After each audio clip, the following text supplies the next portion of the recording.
Dear students, today our topic is parental nutrition.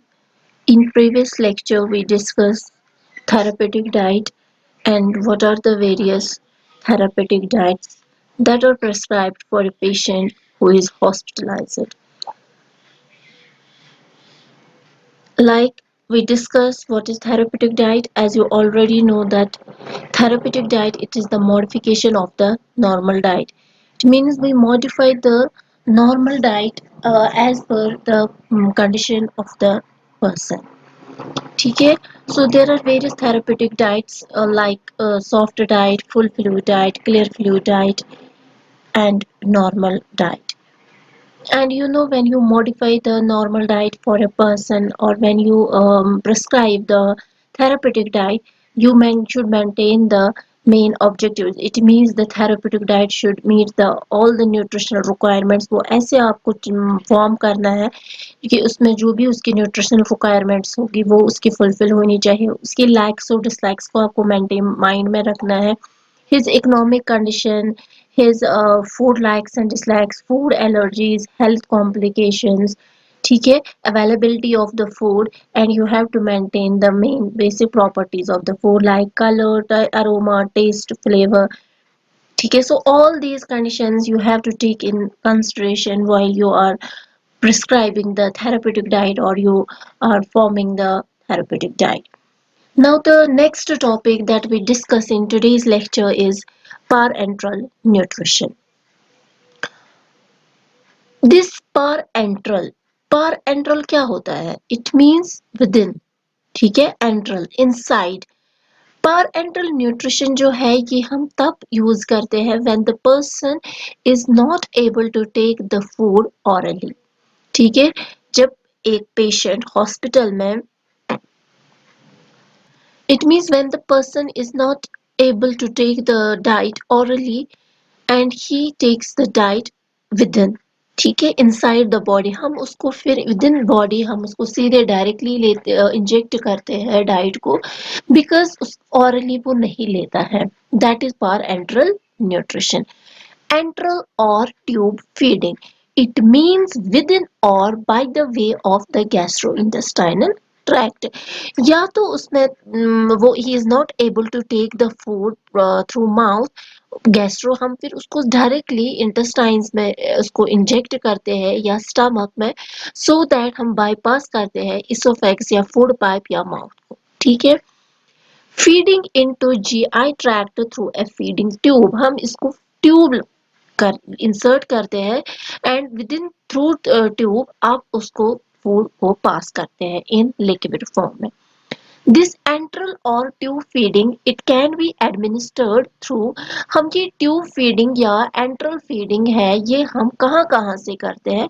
Transoral या orally. तो जब patient orally नहीं ले सकता है then transnasal.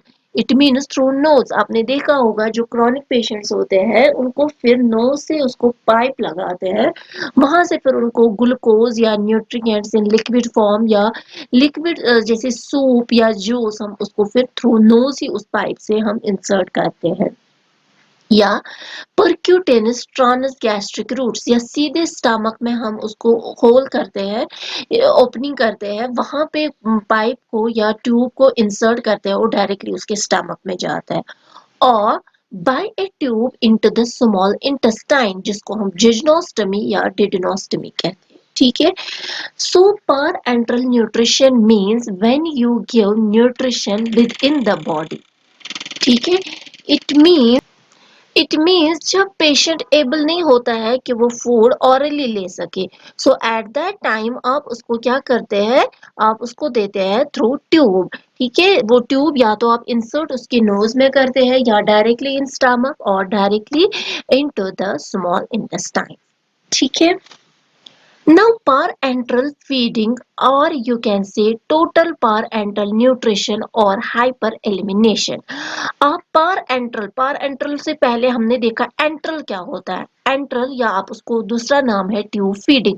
सो एंट्रल और ट्यूब फीडिंग से सीधे आपको समझ में आ जाता है कि you insert the tube either inside the through the nose or through the stomach or through the small intestines. ठीक है. Antral means within. So parenteral or tube and total parenteral nutrition or you can say hyper elimination. ये कहाँ पे जो parenteral है ये क्या है. यहाँ पे हम कैसे न्यूट्रिशन या फूड को कैसे उसको देते हैं. Provision of all nutrients through parenteral route that is directly into the vein. So parenteral nutrition means यहाँ पे आप न्यूट्रिशन को क्या करते हैं. यहाँ पे आप न्यूट्रिशन को सीधे उसके वेन में इंसर्ट करते हैं. ठीक है. जो वो न्यूट्रिशन या वो डाइट या वो सूप जो होता है फूड का वो इसमें क्या क्या होते हैं या आप ग्लूकोज या कुछ और मिक्सचर उसमें हम देते हैं. उसमें होता है protein, sugar, fat, vitamin and minerals. So ये सब कुछ जो पेशेंट क्रॉनिक पेशेंट होता है जो हॉस्पिटलाइज्ड होता है we is not able to take the food orally or through nose or through stomach or intestines, so then we give the nutritious food through directly into the vein. उसको हम फिर directly tube को insert करते हैं when में. ठीक है. Because या तो उसकी इंटेस्टाइन्स इन्वॉल्व होते हैं वो प्रॉपर फंक्शन नहीं कर पाते, उसका स्टमक फंक्शन नहीं कर पाता है. ठीक है. दैट इज वाई हमने उसको डायरेक्टली लिक्विड फॉर्म में दिया वीन में. तो वीन से सीधे उसकी बॉडी को वो न्यूट्रिशन मिल जाता है. ठीक है. जो टीपीएन है या पर एंट्रल फीडिंग है ये दो टाइप्स के होते हैं. टीपीएन टोटल पर एंट्रल न्यूट्रिशन, दूसरा होता है पीपीएन पार्शियल पर एंट्रल न्यूट्रिशन. सो टीपीएन में हम क्या क्या देते हैं. इसमें हम glucose, emulsified fat, crystalline amino acids, vitamins, electrolytes, trace elements and water. Emulsified fat होता है इसमें हम ऐसा एक सब्सटेंस ऐड करते हैं जिसकी वजह से वो डिसॉल्व हो जाता है. जैसे आप मायोनीज बनाते हैं एंड यू नो वाई जो मायोनीज में हम फैट भी ऑयल भी यूज करते हैं और एग भी. सो एग और ऑयल जो है वो डिसॉल्व नहीं हो जाता है. ठीक है. सो जो ऑयल या मिल्क है वो डिसॉल्व नहीं होता है. फिर जो एग है वो एक इमल्सिफाइंग एजेंट है, नेचुरल इमल्सिफाइंग एजेंट है. So with the help of egg जो ऑयल है वो इसमें इजीली डिसॉल्व हो जाता है. ठीक है. सो अगर आपने फैट को ऐसे ही कंज्यूम किया, आपको पता है fat is not easily digested inside the body. ठीक है. उसके लिए आपको बाकी सब्सटेंसेस की जरूरत है जिसकी वजह से ये डाइजेस्ट हो जाएगा हमारी बॉडी में. So that is why you are giving the emulsified fat, glucose, crystalline amino acids, vitamins, electrolytes, trace elements, and water through directly into the vein, so that when you prescribe or when you give the TPN, it means the TPN should meet the nutritional requirements of the patient. आपको TPN से अगर आप किसी patient को nutrition या food prescribe करते हैं सो उसको क्या होना चाहिए, उसको होना चाहिए उसमें ऐसे फूड्स होने चाहिए जो सारे न्यूट्रिएंट्स उसको फुलफिल कर सके और उसमें कोई न्यूट्रिशनल डेफिशिएंसी ना हो जाए. ठीक है. So enteral nutrition means within the body.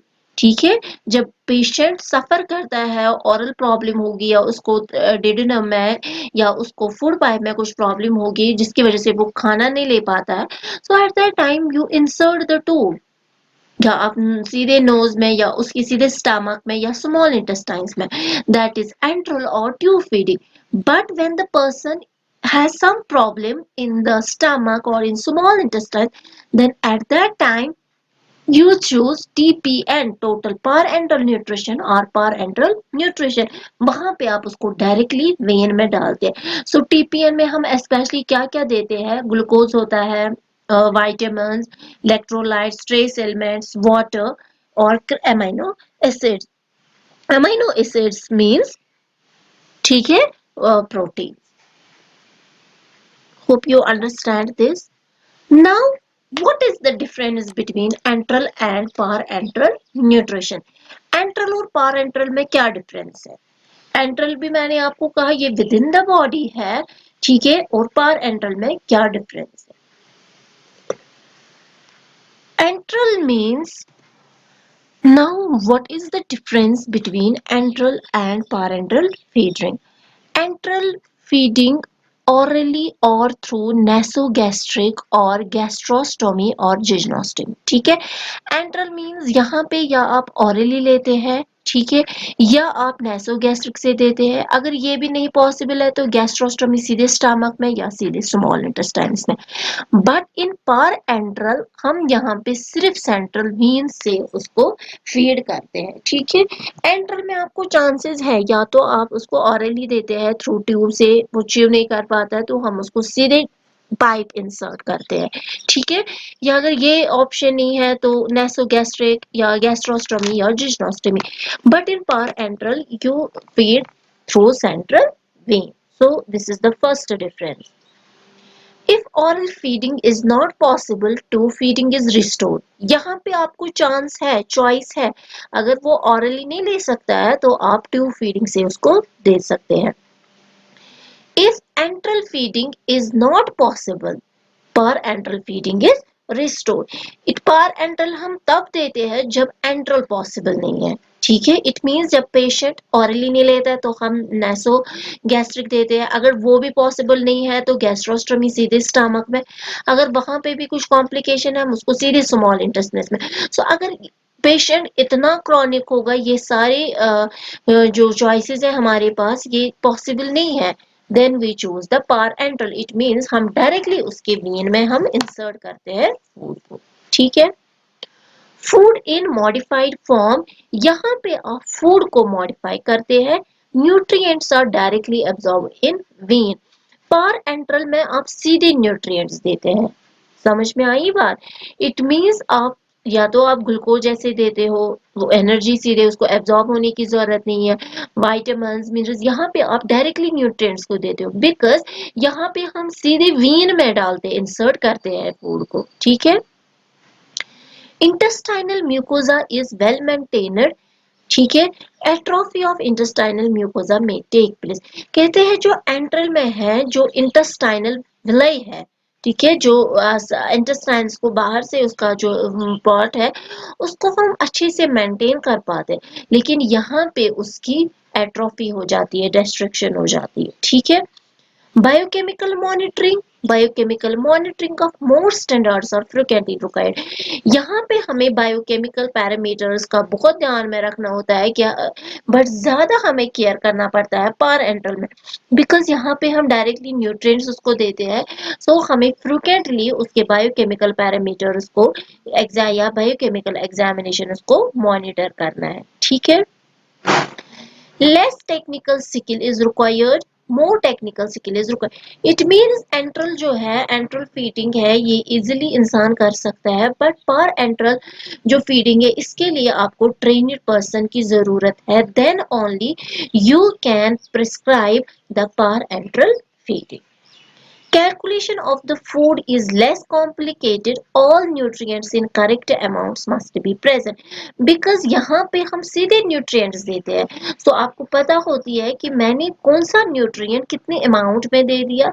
यहाँ पे मुश्किल है food की calculation करना। Complications are less, complications are more. Enteral feeding से जो है पेशेंट में कॉम्प्लिकेशंस के चांसेस कम होते हैं, बट इन पर एंट्रल कॉम्प्लिकेशंस के बहुत सारे चांसेस होते हैं, इसलिए इसमें बहुत केयर करना है। फ्रिक्वेंटली बायोकेमिकल एग्जामिनेशन करनी है, कहीं किसी न्यूट्रिएंट से इसको रिएक्शन तो नहीं हुई, क्या इसका न्यूट्रिएंट हर कोई न्यूट्रिएंट सूट तो हुआ, ठीक है, किसी इफेक्टेड ऑर्गन पे इस पे असर तो नहीं हुआ। सो दैट इज वो यहाँ पे हमें पर एंट्रल के टाइम पे हमें बहुत कॉशियस रहना है और बहुत मॉनिटर करना है पर्सन को। Enteral feeding is very less expensive and it is more expensive, पर एंट्रल बहुत महंगा है, एंट्रल फीडिंग इतना नहीं है। सो this is the difference between enteral and पर enteral. So now you can easily identify what is enteral nutrition and what is parenteral nutrition. So all these comes under the therapeutic diet. So therapeutic diet जो है that is the modification of the normal diet जो हम एक patient को prescribe करते हैं इधर in the form of clear fluid full fluid solid diet ठीक है उसके बाद आया था parenteral nutrition it means when the person is not able to take food orally then we prescribe the diet through parenteral nutrition enteral means within पर enteral जो है वहां पे आप डायरेक्टली उसके मील में न्यूट्रिएंट्स को डालते हो बट इन पार जो एंट्रल है वहां पे आप फूड्स को उसको देते हो प्रिस्क्राइब करते हो या इन देते हो आप या थ्रू ऑरल अगर वो पॉसिबल नहीं है थ्रू नोज अगर वो पॉसिबल नहीं है उसके स्टमक में जिसको हम कहते हैं गैस्ट्रोस्टमी या उसके स्मॉल इंटेस्टाइन्स में आप इंसर्ट करते हैं ट्यूब या पाइप को वहां पे आप उसको फूड इंसर्ट करते हैं ठीक है so this was all about the therapeutic diet, its objectives, principles, enteral and parenteral feeding. So with this, we complete our third chapter. So inshallah, tomorrow we discuss another chapter of your subject that is common nutritional deficiencies. Hope you understand this topic. Thank you.